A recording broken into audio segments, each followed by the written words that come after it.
Assalamualaikum warahmatullahi wabarakatuh. Anak-anak, apa kabarnya hari ini? Semoga kita semua dalam keadaan sehat walafiat ya. Tetap semangat walaupun masih belajar di rumah.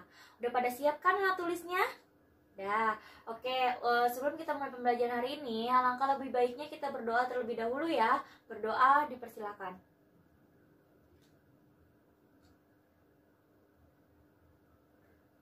Berdoa selesai. Oke. Nanti setelah menonton video ini jangan lupa absen dulu ya. Link absennya sudah Ibu masukkan ke Google Classroom ya. Oke, sebelumnya di sini ada kompetensi dasarnya, itu mendeskripsikan dan menyatakan relasi dan fungsi dengan menggunakan berbagai representasi. Yang kedua, menyelesaikan masalah yang berkaitan dengan relasi dan fungsi dengan menggunakan berbagai representasi. Nah, ini kompetensi dasarnya masih sama dengan minggu yang lalu karena kita masih satu materi ya. Kita teruskan lagi. Hari ini Ibu akan membahas tentang bentuk penyajian data. Nah, masih pada ingat nggak nih minggu lalu kita habis belajar apa? Apa? Hah? Ya, benar. Ciri-ciri dari fungsi. Sekarang kita masuk ke penyajian tentang fungsi dengan berbagai cara. Nah, setelah Ibu menjelaskan, Ibu mengharapkan kalian dapat memahami cara menyajikan sebuah fungsi dengan berbagai cara. Misalkan dengan menggunakan pasangan berurutan, terus menggunakan diagram panah, menggunakan tabel, dan menggunakan grafik. Oke, kita bahas satu-satu ya penyajian fungsi. Yang pertama dengan cara pasangan berurutan. Di sini diketahui, Ibu buat contoh soalnya, diketahui fungsi f dari P dengan anggotanya ada 1, 2, 3, 4, 5 ke Q yang beranggotakan 1, 2, 3, 4, 5, 6, 7, 8, 9, 10 dan dengan relasinya adalah setengah dari, berarti relasinya setengah dari ya. Kita menggunakan cara apa tadi yang pertama? Menggunakan cara pasangan berurutan. Pasangan berurutan. Nah, berarti fungsinya sama dengan, kita buat dulu kurung kurawa yang pertama. Kita masukkan dulu anggota dari P atau anggota dari daerah asal atau anggota dari domain. Berapa yang pertama itu nilainya? Nilainya adalah 1. Nah, 1 ini kita lihat ke daerah kodomainnya, kan ke-nya adalah ke Q kan. Kita lihat mana yang dari anggota Q ini, kalau misalkan dihasilkan angkanya itu menghasilkan angka 1, setengahnya angka 1. Yang mana? Yang 2 kan. 2 berarti setengahnya adalah 1, berarti 1,2 ya. Kemudian yang kedua, anggota dari P yang kedua adalah nilainya 2. Kita lihat domainnya, mana yang setengahnya dari Q itu menghasilkan angka 2? Yang 4, ya kan? Berarti di sini kita buat lagi angka yang pertamanya kita masukkan 2, kodomainnya adalah 4. Lanjut. Kemudian yang ketiga adalah angkanya 3. Berarti yang mana hasilnya? Yang 6. 3,6. Lagi, selanjutnya adalah angkanya 4. Hasilnya mana kodomainnya? 8. 8 setengahnya adalah 4. Kemudian lagi angkanya adalah 5. Berarti hasil dari sini yang menghasilkan setengahnya itu angka 5 adalah 10. Nah, begitu cara menentukan daerah fungsi atau penyajian fungsi dengan menggunakan pasangan berurutan. Yang kedua, ada menggunakan cara diagram panah. Nah, kalau kita menggunakan diagram panah, kita harus membuat dulu diagramnya. Ya, yang pertama adalah kita bentuk sebelah kiri itu daerah asal atau domainnya. Domain itu yang pertama, berarti domainnya yang P. Kita buat dulu. Ini P. Ini kita buat diagramnya dulu.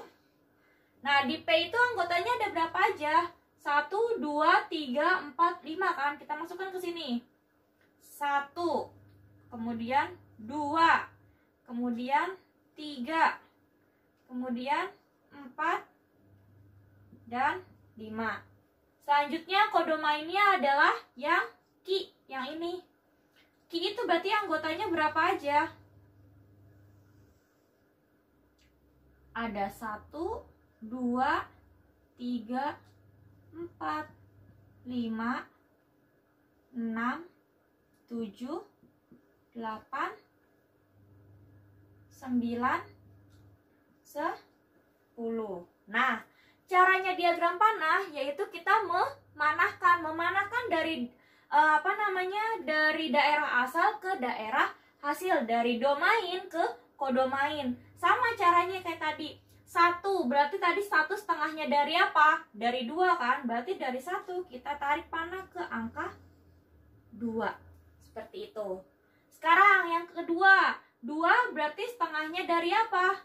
Dari 4. Berarti 2 kita tarik panah ke 4. Kemudian 3 tarik panah ke 6, ya kan? 3 setengahnya dari 6. Kemudian 4 setengahnya dari mana? 4 setengahnya dari 8. Kita tarik panah lagi ke 8. Kemudian 5 setengahnya dari 10. Nah, ini dengan menggunakan diagram panah. Cara menggunakan diagram panah. Yang pertama cara pasangan berurutan sudah. Diagram panah juga sudah. Sekarang yang ketiga menggunakan cara apa? Bisa menggunakan cara tabel ya. Bentar ya.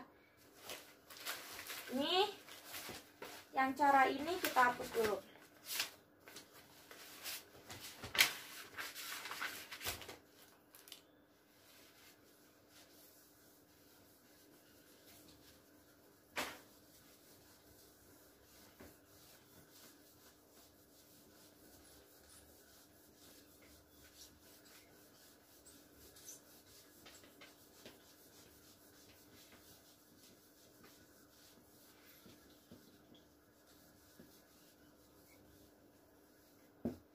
Sekarang menggunakan cara tabel.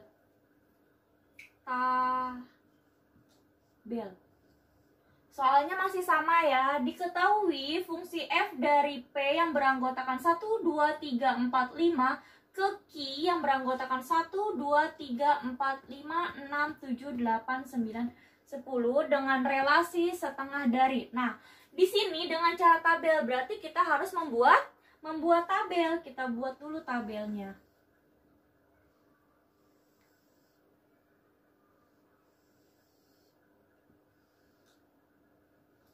Yang atas itu X, yang bawah itu fungsi dari X.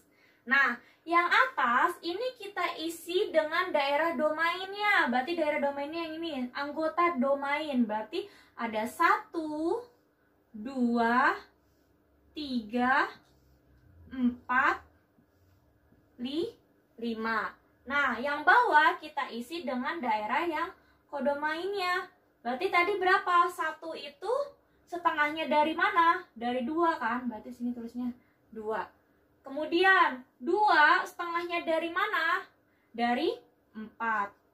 3 setengahnya dari 6. 4 setengahnya dari 8 dan 5 setengahnya dari 10. Nah, ini cara menentukan bentuk penyajian data dengan menggunakan tabel. Kemudian satu lagi yang terakhir ada dengan menggunakan grafik. Nah, biasanya kalau menggunakan grafik itu kita juga bisa menyatukannya dengan pasangan berurutan. Tadi kan kita sudah mengetahui ya, cara yang pasangan berurutan itu berarti F berapa yang tadi kita kerjakan? 1,2, kemudian 2,4, kemudian 3,6, 4,8, dan 5,10. Ya kan? Nah, gimana nih kita cara grafiknya? Cara grafiknya itu kita menggunakan gambar atau menggunakan garis koordinat. Kita buat dulu garis koordinatnya. Di mana ya? Ini ya, kalau nggak Ibu hapus dulu ya semuanya. Menggunakan garis koordinat. grafik. Tadi fungsinya ada 1,2, 2,4, 3,6, 4,8, 5,10. Nah, kita buat dulu grafiknya atau garis koordinatnya. Ini dinamakan sumbu apa? Sumbu Y. Kalau ke samping, sumbu apa? Sumbu X, ya kan? Nah, terus kita buat dulu angka-angkanya. Muat nggak ya? Positif-positif, berarti Ibu buat ke bawah dulu deh.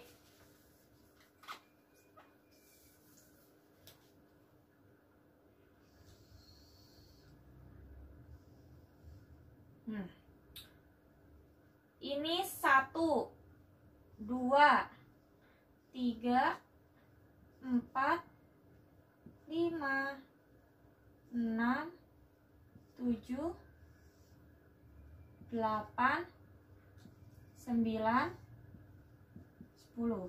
Kalau ke kanan dia sumbu X-nya positif. Kalau ke kiri, ke sini dia sumbu X-nya adalah negatif. Buat negatif juga. Ini titik di sini adalah 0 ya. -1, -2, -3 dan seterusnya. Sekarang kalau sumbu Y, kalau ke atas itu positif, berarti di sini ada nilainya 1, 2, 3, 4, 5, 6, 7, 8, 9, 10. Nah, sumbu Y ke bawah berarti negatif. 1, 2, -1, -2, -3 dan seterusnya. Oke. Sekarang kita lihat di anggota dari grafiknya ini, dari fungsinya ini. Yang pertama adalah 1,2. Nah, yang depan ini itu dinyatakan sebagai X. Yang belakangnya ini sebagai Y. Ya. Sekarang anggota yang kedua, berarti yang mana X-nya? Yang 2, pintar. X-nya adalah 2, ini X. Y-nya 4, ini Y. Sekarang anggota yang ketiga, mana Y-nya? Y-nya 3, Y-nya yang 6. Ini Y-nya 6, ini X. Yang keempat sama, X-nya mana? X-nya 4, Y-nya 8. Terus anggota selanjutnya, X-nya 5, ini X, Y-nya 10. Dah, kita buat dulu yang pertama 1,2. Berarti X-nya di 1, X-nya di sini. Y-nya 2, berarti Y-nya di atas. Kita tarik titik-titik dulu. Nah, di sini. Gitu. Kemudian 2,4, 2-nya di mana? 2-nya sebagai X di sini ya kan? 4-nya, berarti 4-nya di atas. Karena Y-nya positif, berarti 4-nya di atas. Kita tarik garis titik-titik juga ke sini. Nah, kita tandain. Tuh. Kemudian 3,6, berarti 3-nya X. X-nya di sini. 6-nya positif, berarti ada di atas di sini. Kita tarik juga garis titik-titik. Nah, kemudian 4,8 sama 48-nya di sini. Kita tarik garis sini. Kemudian 4,8 sudah 5,10, berarti 5 sama 10.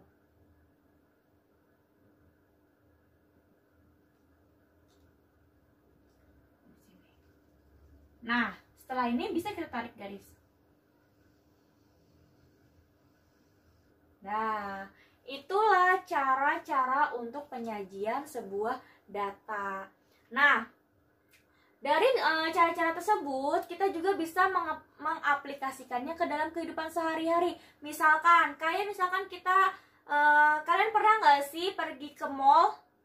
Pernah kan? Nah, itu kita kan kalau mau masuknya, kalau menggunakan kendaraan mengambil struk dulu kan. Nah, struknya itu biasanya setiap kita pencet tombol yang di depannya itu sampingnya ada daftar list harganya, ya kan?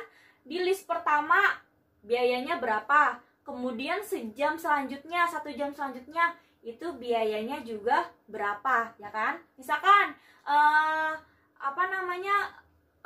pertama kali masuk itu biayanya 5.000, kemudian sejam selanjutnya itu biayanya 1.000. Terus kita habis muter-muter di mall itu habis berapa lama? Misalkan kita habis 5 jam. Nah, cara menentukannya itu berapa biaya yang kita keluarkan itu bisa menggunakan cara dari penyajian data ini gitu. Sudah paham semuanya? Semoga kalian paham semua ya. Nanti kalau misalkan belum paham, kalian bisa langsung komen di bawah aja, atau bisa langsung chat ibu di grup atau di classroom ya. Untuk hari ini ibu cukupkan. Mohon maaf bila ada kesalahan. Wassalamualaikum warahmatullahi wabarakatuh.